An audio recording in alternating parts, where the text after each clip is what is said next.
Hello everyone and welcome back to the channel. I hope you're doing really well. In today's video, I want to bring to your attention one of the most terrifying and dystopian stories I've heard of in recent years, which has just broke the news from Canada. So Canada have just broken world records by murdering 16,499 of its own citizens in just the year 2024 through euthanasia. This is about 1 in every 20 deaths, or about 5% of all deaths in Canada. Now, just to bring your attention to a very significant counterpoint here. During the significant years of COVID lockdown, in Canada, about 5% of all deaths were said to be a result of COVID. And just think about the measures we took in order to protect this vulnerable demographic of the elderly or people with medical conditions. We shut down the entire global economy. We shut down global travel. We arrested people for leaving their home, all so that we could protect the vulnerable demographic of elderly and people with medical conditions who are dying at a rate of about 5% of all deaths in the country. Now, fast forward a few years, and now we are seeing that same demographic of elderly and vulnerable people with medical conditions are now being murdered and accounting for the same percentage of deaths in Canada, but instead of it being as a result of COVID, it's a result of euthanasia, assisted suicide, assisted murder, whatever you want to call it. Are we shutting down the global economy? No. Are we shutting down global travel? No.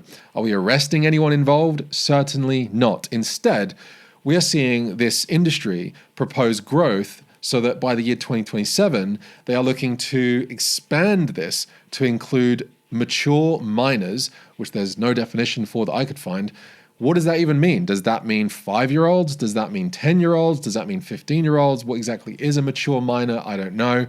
But perhaps most worryingly, for people who are saying, well, these are for people who are in absolute agony and are going to die anyway. This isn't the case. But what's perhaps most worrying is that they're going to open it up for people who are claiming mental health reasons to achieve state-sponsored, medical-sponsored suicide, death, or murder. Now, phrased any other way, we'd be able to see just how insane this is. That instead of fixing the underlying issues of our society, instead of helping young people to get past any mental issues that they're going through, to break away from their phone addictions and to get away from this meaningless, vapid culture of death, which doesn't breed any sort of faith or transcendence or meaning in people's lives, and constantly is telling young people that unless they are comparing themselves to the Kardashians and are meeting that standard, then they are a deep, deep failure. And then they can claim mental health issues. And it looks like in Canada, we'll be able to get government help, medical industry help to end their lives. We've already seen how the surgeries around the sort of transgender issue have been taken out of the guardianship of the parents' hands and put solely into the hands of the minor in this situation, and being groomed by the medical industry who seek profits from these decisions. And we've seen how this has, permanently, ruined the lives of many young people. We're now seeing something similar happen in Canada with this proposed euthanasia project to open that up for younger people. Now, very quickly, before I go further into this and the significance of what this all means and read you some quotes from some articles about this, the last video I posted on the channel performed better than almost anything I've posted the entire year. And it was answering the question of why it is that the West is importing the third world, Islamic terrorists, why they're not deporting these people, and instead seems to be tolerating huge amounts of rape, huge amounts of crime, terrorist attacks every other week, which we're now seeing as normative. We've just gotten used to this. And the big question on everybody's minds has been, why is this happening? Why is our government just turning a blind eye to this? And in the video, I basically explained how this has a lot to do with an aging demographic of people, an aging population of the baby boomers, and how the younger generation is comparatively smaller, and how we have seen a plummeting birth rate as a result of huge amounts of abortion, which has wiped out 28% of Gen Z, which is just the years 1997 to 2012, And so today's, workers, home buyers, workers, taxpayers is just tiny in comparison. And so as a way to offset the imminent and unavoidable recession and economic collapse, we are importing the third world to create artificial demand for housing and things like that. And again, all of this is to try to offset the huge pressure of looking after an aging population that doesn't work and pays less and less tax and doesn't contribute to society as much, and putting it all on the shoulders of young people. Now, in this video, I'm talking about how there's another way that the Western kind of secular atheist society is looking to offset that, not only by importing the third world, but also through murdering off the older generation, murdering off the baby boomers, knocking them on the head, asphyxiating them, injecting them with lethal doses of whatever they put in lethal injections. And I just think this is an incredible indictment of the society we're living in, which is spiraling towards death pretty much everywhere you look. Now, I want to read you a couple of points from this article because I think it's incredibly damning. And I think the numbers are going to shock you, but at the same time, kind of not surprising in a strange way. So apparently, 23% of people who are part of a survey reported that isolation and loneliness was a reason for them seeking euthanasia. Isolation and loneliness.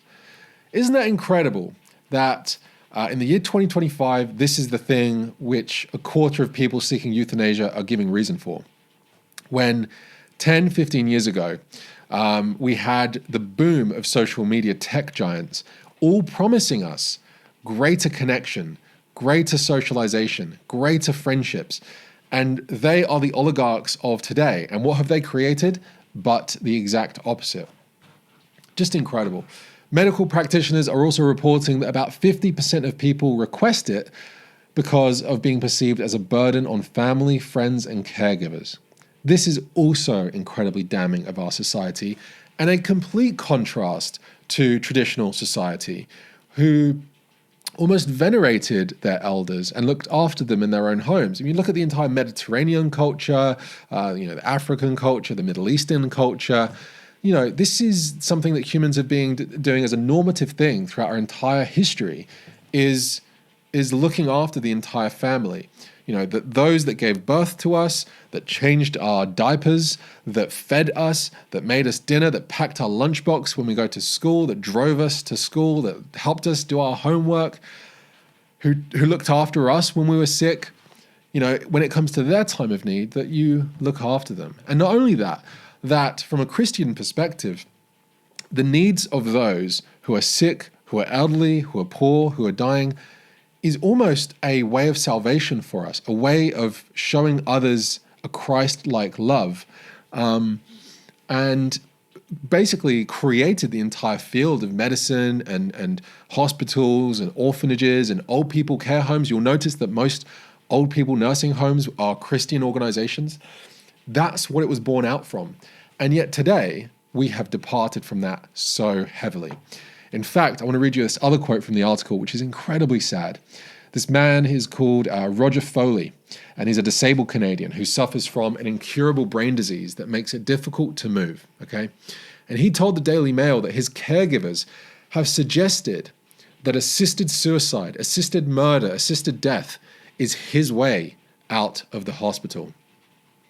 Just think about that snarky, almost sarcastic, sneering thing to say from a caregiver who is meant to, you put your trust in them to look after you, to administer the right dosage of medicine to you, to look after you and to report when things are getting serious for you to the higher up so that they can prolong your life. Instead of that, his caregivers are supposedly looking after him whilst in the back of their mind, not even in the back of their mind, at the forefront of their lips, recommending it to this man that he should take suicide drugs.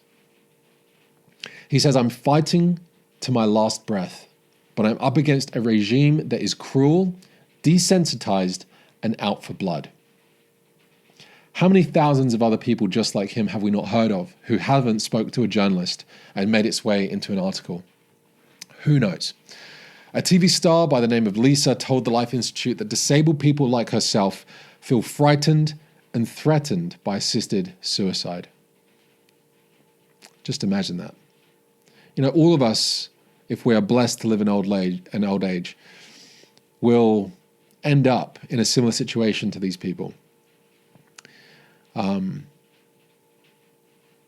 it's an incredible aspect of our culture, which is incredibly focused on youth, which is pouring billions into the economy of anti-aging drugs and facial products and surgeries and trying to make people look permanently young, along with the lack of responsibility that comes from that, and not encouraging motherhood and grandparenthood, that the focus of your life is not your career, but to love, to love your family like Christ, commands us to.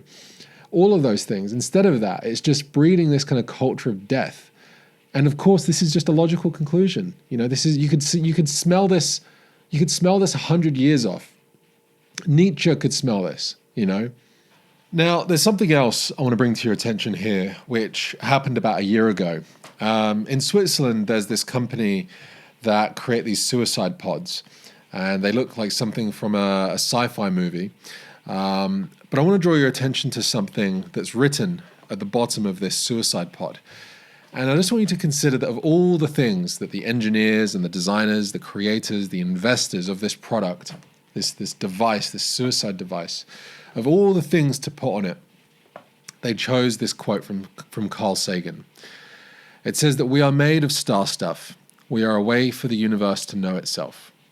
Now this, ladies and gentlemen, is an insight into the ontological shift which has justified such a thing as a suicide pod. Now, I want to play another clip here from Brian Cox before getting into this, because I think it's this which is really at the heart of our culture of death. And there have been these attempts to try and replace the worldview of a faith-based life with something close to, scientific materialism by leaning on the wonderment of the stars, which someone like Brian Cox says is enough to live your life by. But evidently, suicide pods are putting these quotes on their devices as a means for you to end your life quicker. So let's play this clip from Brian Cox on the Joe Rogan show. What more do you want? When I see people who go, I want more than that. There must be more to it. What do you mean? The ingredients in our bodies were assembled in the hearts of long dead stars over billions of years and have assembled themselves spontaneously into temporary structures that can think and feel and explore, and then those structures will decay away again at some point, and in a very far future there'll be no structures left. So there we are, we exist in this little window when we can observe this magnificent universe. Why do you want any more? Now, Brian Cox says, what more do you want? Now, I just want to give one example of why this worldview does not afford life and breeds moral relativism. And here's just one example of many. Who cares if our bodies are made out of stardust? If that's the case, and we are just a way for the universe to know itself, then why does it matter if one bit of stardust wants to go over and massacre another bit of stardust? Who cares if one piece of stardust wants to massacre and gas 6 million other bits of stardust? Who cares if an older bit of stardust wants to pedophilically rape lots of younger bits of stardust? Who cares if we're all just stardust experiencing itself, and that the universe is doing all of this so it can experience what it feels like to be raped by itself and simultaneously be the experiencer of that? Do you see how this breeds moral nihilism and how there's no meaning or cause for concern for any of this stuff if we are simply just stardust experiencing ourselves? This is just one example of how morally bankrupt this kind of Carl Sagan, Brian Cox cosmosism is when it comes to just basic concepts of morality, basic concepts of purpose and meaning in our life. Note in the clip from Brian Cox, he says that these atoms sort of, what does he say? Kind of materialize themselves. They kind of assemble themselves into conscious bodies. What are you talking about? Do you realize how many leaps you've had to make in order to make such a dumb statement like that? Forgive me. What do you mean by assembled themselves? That's a huge question mark which you're just leaping over here. The other thing you're leaping over is why there are stars to begin with. Why is there something rather than nothing? So when he says, what more could you want? The reason is because you've not actually achieved anything. You are not explaining everything. You're just explaining physical phenomena. You're not describing the event of physical phenomena even being a real thing. You haven't talked about the fine-tuning of the universe and how remarkable it is that I believe it's been phrased this way, that if we had a ruler, the length of the entire universe, if the force of gravity, for example, was just 1 inch to the left or 1 inch to the right, then the preconditions for life could not be afforded so that we can live our lives today. Just small factors here on a cosmological scale, if you had that kind of varying degree, a tiny shift here or there would mean that stars could not exist, and how mathematically impossible it is that things like this can exist. Now, my entire faith is not resting on the fine-tuning argument, but it's one example of this kind of train of thought of why is there something rather than nothing. Now, Brian Cox wants to skip over everything and kind of then say, how dare you ask for more? But again, it's this kind of ontological shift which happened over the last sort of century, and you could smell this a mile off.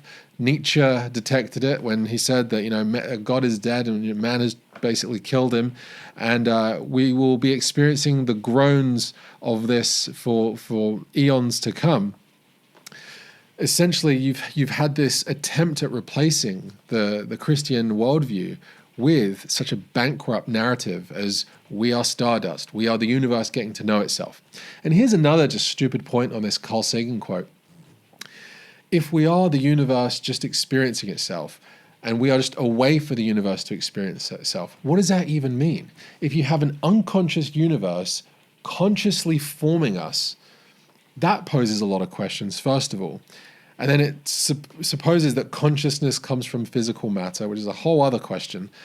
And then you have a conscious aspect of the universe almost reporting back to the unconscious part of the universe to let it know what it's like to be alive, even though that unconscious part of the universe has no means for understanding what that relay of information really means. And I know I'm being a bit, pedantic here and nitpicky, but beyond that, if that's the case, then as exemplified in this suicide pod, the direct and main message which the conscious part of the stars or the universe reporting back to the universe have to say is that life sucks, there's no meaning to this is stupid, help me end it as soon as possible, thank you very much, and then jumping into a suicide pod so you can end it. That's why, Brian Cox, this philosophy is morally bankrupt and is not even it's not even in the same universe, if you excuse the pun, of the Christian anthropology of where it puts man, where it puts human beings, and our dignity that is afforded to us with our worldview. This is just another example of the beguilement and the wonderment and the kind of the magical kind of waving of the wand that scientific materialism has tried to create in order to try and instill us with some semblance of enchantment in the world by leaning on these kind of Carl Sagan quotes, which if you just pick apart, and don't get me wrong, I like much of the stuff Carl Sagan had to say. I liked watching some of his stuff. But if you use this as your reason for being, the reason that the central focus of your life that is meant to occupy all your senses to be fully enchanted by and to gain your life purpose from, you are fully justified to become a genocidal maniac and say, oopsie, I'm just a piece of stardust experiencing myself. It's a kind of nihilistic psychopathy, and it's disguising itself as, like scientific woo-woo. Anyway, there's another thing I want to just read here quickly. Now, St. Paisios, the Athonite, St. Paisios, who's a monk from Mount Athos, died of cancer. And he's quoted as saying, because he was having these visions of heaven, And he was saying that that heaven is filled with cancer patients. Now, several sources describe that when people urged him to pray for his own healing when he was dying of cancer, St. Paisios responded that he had asked for this disease all of his life and would not pray to be healed. Rather, he considered the illness a wreath or medicine for his soul. Now, what can you say to something like that? And what can you say to someone reading this and hearing me say this and kind of say, well, Ali, I think your expectations are too high. You know, would you do this if this was you?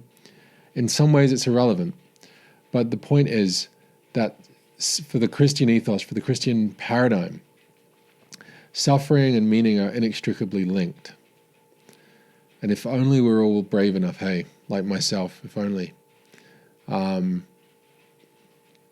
is a kind of salvific quality which the saints speak of.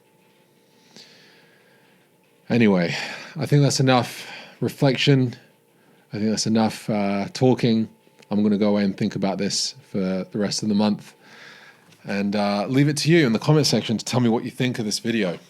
It's a little bit controversial, I know, but nevertheless wanted to talk about this because in previous videos I've talked heavily about abortion, but now we're seeing a kind of abortion of the elderly take place, and all that's left to be in some sense of safety is that middle bracket. And yet we all pass through those three phases if we're, you know, blessed to be able to pass through the birth canal without abortion, and if we're blessed to live a longer life. That now it seems that our society is coming after us, is coming after you if you're getting older, and wants to abort you in your nursing home bed. Let me know what you think down below. God bless you, and I'll speak to you in the next video.